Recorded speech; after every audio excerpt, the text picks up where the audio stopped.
Alright, this is the first video for Cyber Patriot. Shut up, Will. Will is the only one that came for today's practice, so I'm gonna give him a prize after this. It's a candy. I'm just giving you candy. So it turns out that we cannot use any of the virtual machines because they deleted them all. They didn't want us to be practicing on the old stuff because the new second round is going to be new material. So on November 3rd. On November 3rd. So we have 2 weeks to practice, and I expect every single one of you to be here by then. In those 2 weeks, and we might switch it off for days that are more convenient for you too. For you guys. So for today, what we're going to be doing is looking at the review for Cyber Patriot, which is basically just like tips and tricks from Cyber Patriot, essentially. We're going to be going through Unit 6 to 10, maybe 12A or 12B, 12A, which is just additional tips in security. So, Unit 6 on Microsoft Windows Basics. William, would you like to give us a read? All right, nope, cool.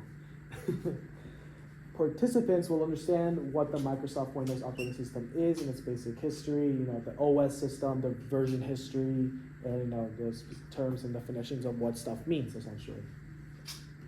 So section 1 is like the history. First version of Windows, widely released in 1981, which is called MS-DOS. New station and server versions are often released around at the same time and are closely related. One OSES that have been used in competition will be covered. And Windows 10 and servers from 2016 are not listed, though they are used in the competition. So Windows XP and Server 2003, these were released back in 2001, 2003, very old. Major features that have in these things, it's lightweight, only requires like 64 megabytes, which is basically like a mobile game at that point, and 1.5 gigabytes of hard space drive. It focuses on the user's experience and sleek graphics, simplicity, and basic features. XP has been updated with 3 service packs, and Server 2003 has 2, which are different completely. XP is the first version that is remotely desktop, which allows users to connect to a system remotely. Some notable safety concerns in case that we do encounter one of these systems in the round 2. So in 2004, Microsoft discontinued support and updates for Windows XP and Server 2003, meaning systems running those OSES are more vulnerable to attacks. Almost 250 million people still use Windows XP. I know, it's a lot, Will. So it's OSs, not OSE. Same thing. OSs, right? Yes. OSES, same thing. OSs. Many systems running these OSs may also have outdated hardware and applications that also have security concerns. With Windows XP, there was a lot of viruses attacks and cyber attacks, connected through emails or just connecting to the Wi-Fi alone and going through the wrong website will download a virus. So basically, there's a lot of concerns during this, which are very easy to sort of get rid of. Windows Vista and Server 2008. These were released in 2006 and 2008. I feel like the dates aren't really important, but I'm going to be adding those in just in case you do ask us those. The major features within these, updated UI, Windows sidebar, like they could put gadgets on there like the weather or time applications.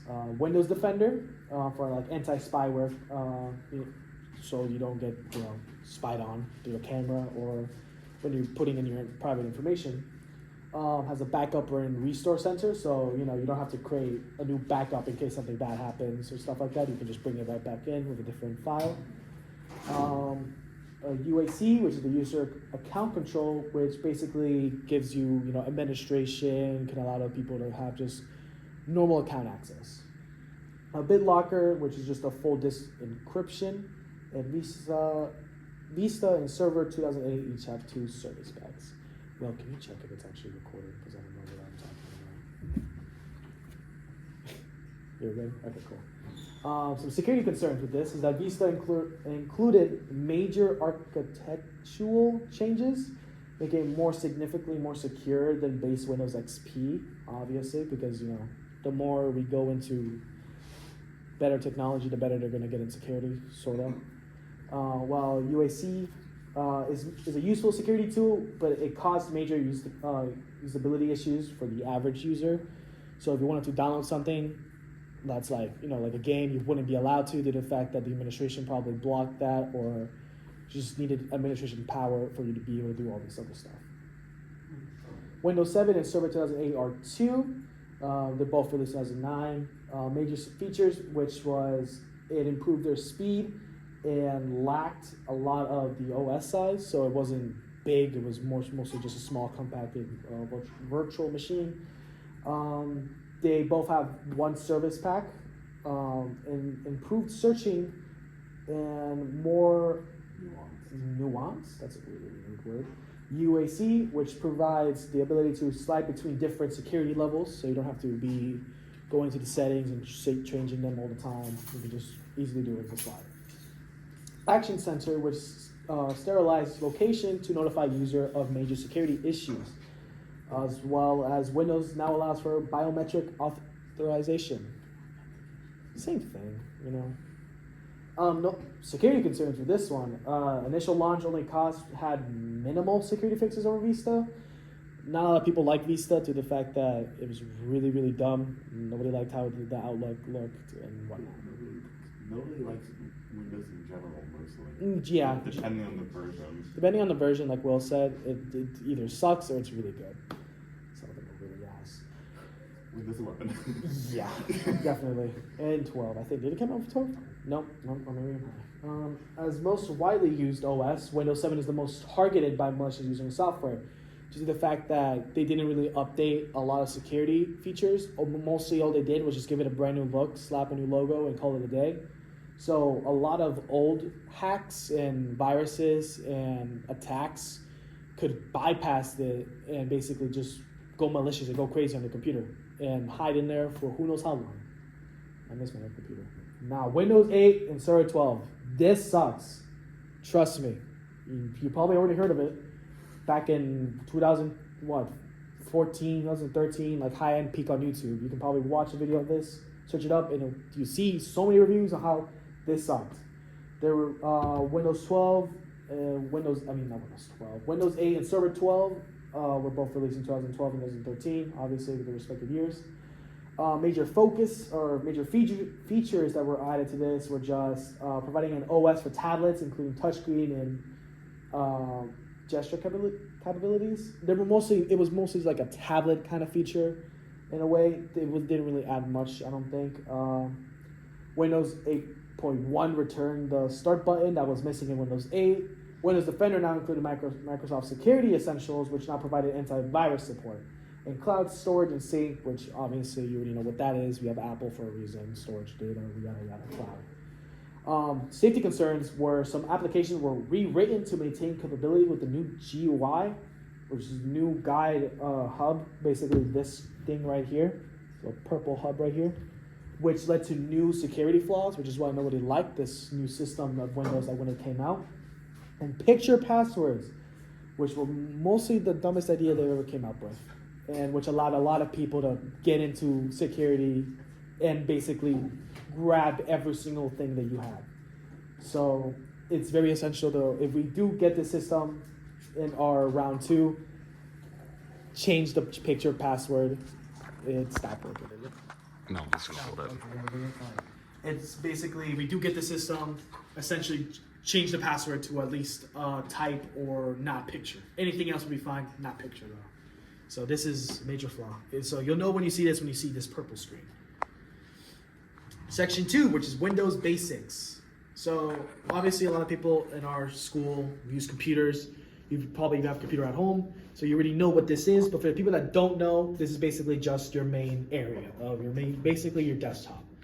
You got the recycling bin, you got the icons or shortcuts that open different apps on the computer. You got your startup window down here. You got your search bar in order to search different apps on your computer or files.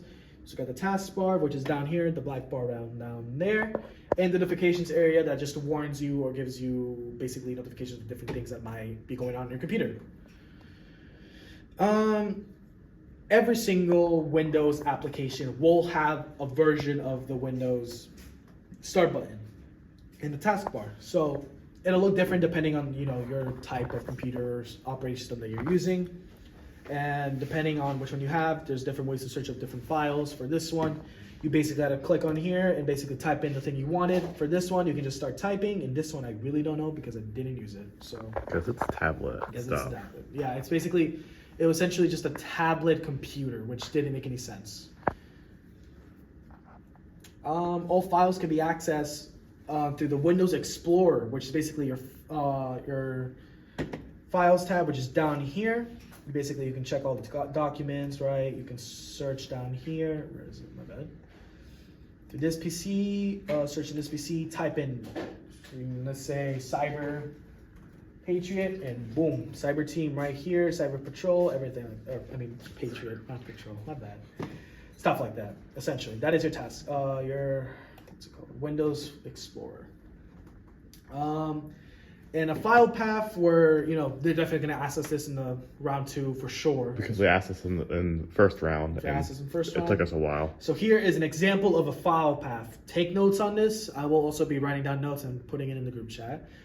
It says here, an example of it would be C, what's the 2 dots? The 2 dots / program file / iTunes / iTunes.exe, which is essentially just a drive, which is a C. The program files, which is just the folder that's in it. The iTunes, which is another folder, and then the iTunes.exe is a file. Exe, I don't know whether this thing will go into it, but exe is basically an application that you can basically run on your computer. Some applications would contain a virus, and basically Windows would try to give you a warning beforehand to open it that this file has a safety concern. So if you want to open it, if you're on risk, open it, but you can make minor details into it. What you look at that? They talk about it right after that.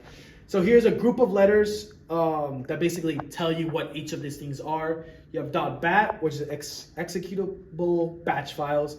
.bmp, which is bitmap graphic files.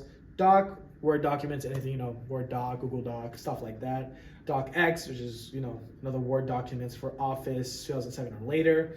.exe, executional programs or files that you can run. PPT, which is PowerPoint files. PPTX, which is another PowerPoint files, but for 2007, Office 2007 and later. .wave, which is Microsoft audio file. .wmv, which is Windows media video. XLS, which is Excel spreadsheet for pre-Office 2007, and XLSX, which is Excel spreadsheet 2007 and further.